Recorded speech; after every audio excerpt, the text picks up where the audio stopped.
edition of the Ottawa Report. Today we're happy to have with us the Honourable Lisa Raitt, MP for Halton and Minister of Labour. That's right. Welcome. Thank you, Mark. Good to be back. It's been a while since we've had a chance to chat. Yeah, it has. It's been busy. And the one issue that I know you've been dealing with is Air Canada. Yeah. Yeah. Now, how is that all rolled? Maybe you can give our viewers some background on it as well. Sure. And I really appreciate the long time I have to talk about it, because it's a very complex issue, and it's not easy to get the real full story out unless you have time. So I really appreciate being here today. Air Canada has 6 different unions, 6 different bargaining units. And each one of them had their contract expire in the last 18 months to 2 years. And it was known that all of these contracts would be coming up. The other thing is, it was known too that these would be very important discussions and bargaining, because they had gone through such terrible times at Air Canada, and workers had given so much in order to keep the airline going. They went through a restructuring. They dealt with 9/11. They dealt with the effect of SARS. They had so much external concerns on the carrier itself that the unions were looked to in 2007 when they went through restructuring to renegotiate their deals, which they did. And in fact, it's been 2 times since year 2000 that people have renegotiated their deals. So this round of collective bargaining was looked at as extremely important. And from the perspective of the workers, of the employees, it was their opportunity to regain ground. And from Air Canada's point of view, it was they had to contain costs still going forward, because it's still a volatile industry. So with that, we knew that we'd be watching this file for a long time. So I became minister in January of 2010, and it really was one of the first files that we were briefed up on. And I met regularly, I would say twice, 3 times a year, both with Air Canada management and with the Air Canada pilots. Because specifically we were worried about the pilot negotiations leading up to the negotiations.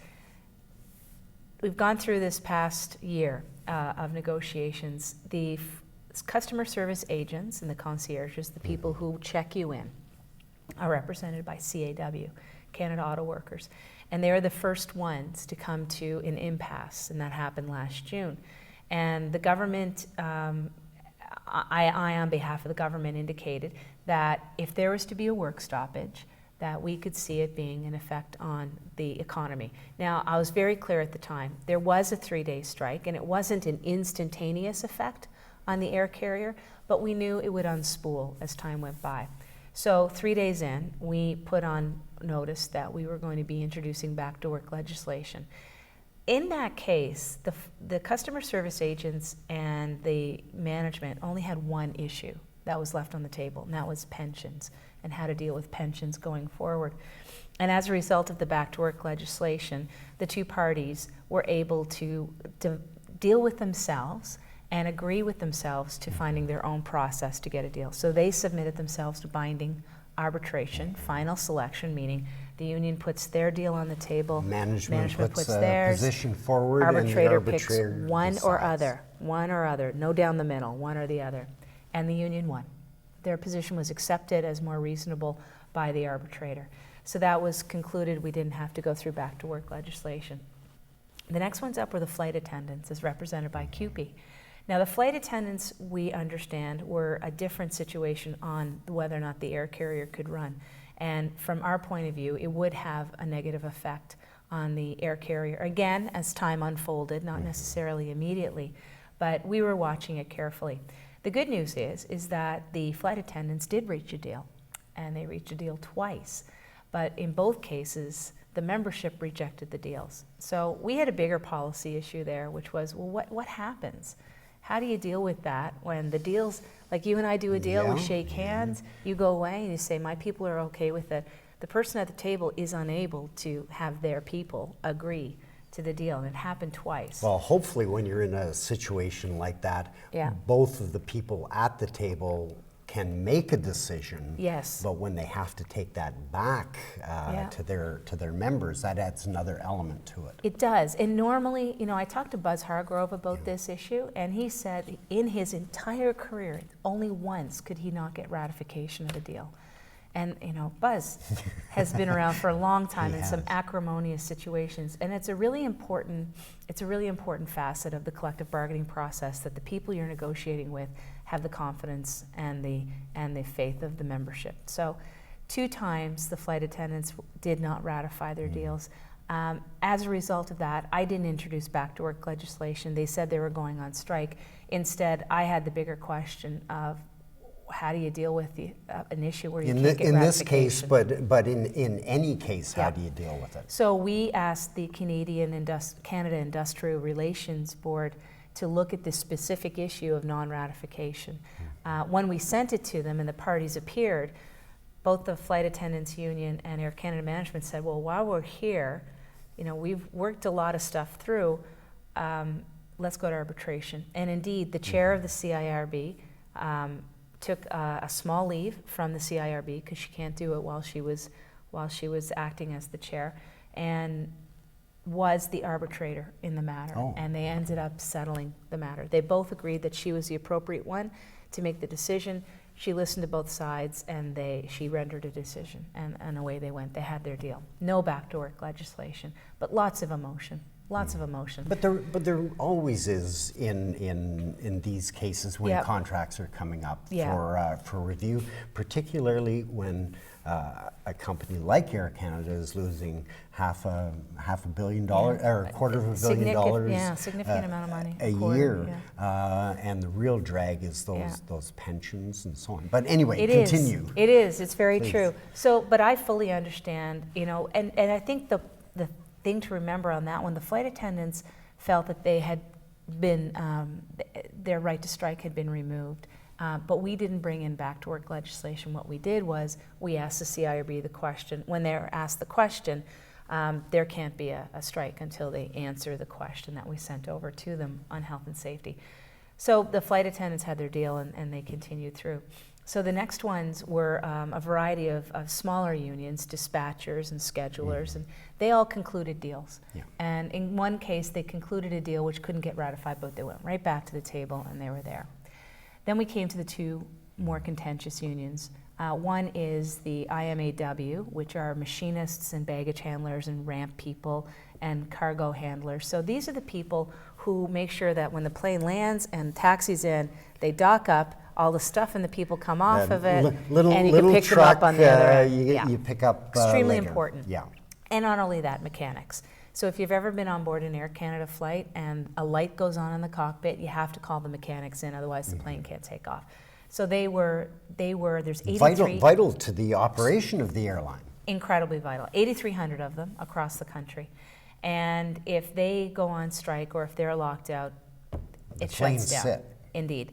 And not only do they sit, Air Canada Jazz too.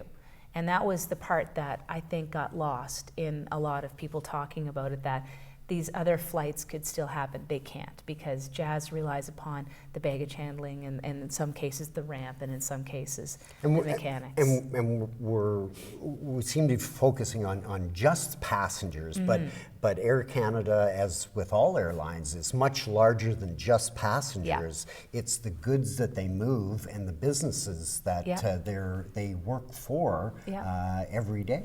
It's very true. I mean, this is where we start looking at what the immediate impact is of that airline shutting down.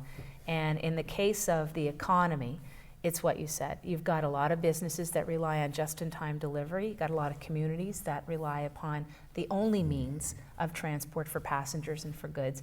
You know, Air Canada has dominant control of cargo in and out of Pearson, for example, which is our little area, both export and import. And it's an important factor. Not only that, the supporting industries of Air Canada is about 250,000 employees. In a work stoppage immediately would not be able to go to work anymore because they're relying on the airline.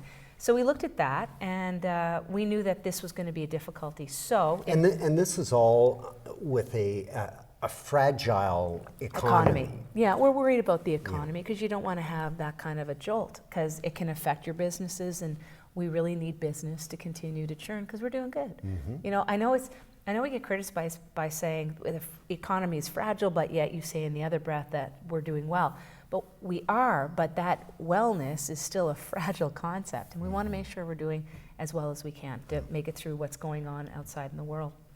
So we knew that this was a very important negotiation because it's the bulk. It's 8,300 people, as I said.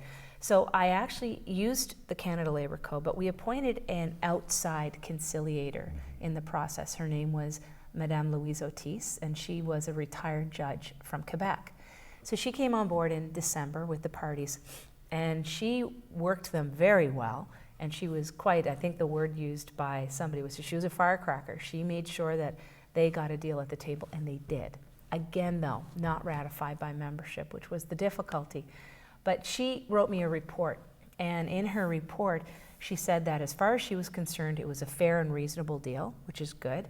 She also said that the parties were professional, that they submitted to appropriate help in terms of mediation, and that it was tough negotiations at the table, but they got the best deal that the parties were going to get. She actually said to me she doesn't see the need for any more mediation or conciliation, that they had exhausted that part, that there would be nothing else left. So what's available to you as the minister when you get a report like that and the two parties have agreed? Well, we wait for the ratification, and it didn't come in this case. Instead, we got a strike notice. Now, what was interesting and I think extremely helpful was that union leadership knew what the impact of a strike would be at Air Canada, and instead of giving the usual 72 hours notice, you're mandated to let us know 72 hours, they actually gave us 6 days notice. So they told us on a Wednesday that Monday at midnight or Sunday at midnight, Monday at 12:01 a.m., I always get that part backwards, that they would be walking out, and there you go, government, you have to deal with that. And I appreciate that, because they were straight shooters and they told us what was going to happen. Very professional in their approach. Extremely professional, and in fact, very helpful to the Canadian traveling public. I don't think anybody would be surprised to know what our reaction to that would be, because we telegraphed it well, and we actually said it in June, that because of the economy, because of our concerns of the traveling public, and we had one more external factor, and that was March break. And it's the high peak season. And not only is it high peak, it isn't the business travelers, which in itself is like an $18 billion business in Canada, but it's the families. It's a lot of families from Ontario, and I guess it would be Quebec and Ontario were one after the other in terms of break. It's break week now in BC, and they were going into break week in Manitoba. And Nova Scotia was last week as well. So it was a significant time for families, and we knew that there would be chaos at airports if Air Canada just suddenly ceased operation. So we tried to get the parties back to the table. We tried to get them to find their own process, to get their own arbitrator, to find out what more was needed, because quite frankly, we didn't know what was wrong with the deal. Nobody knew, because membership has to tell what was wrong with the deal.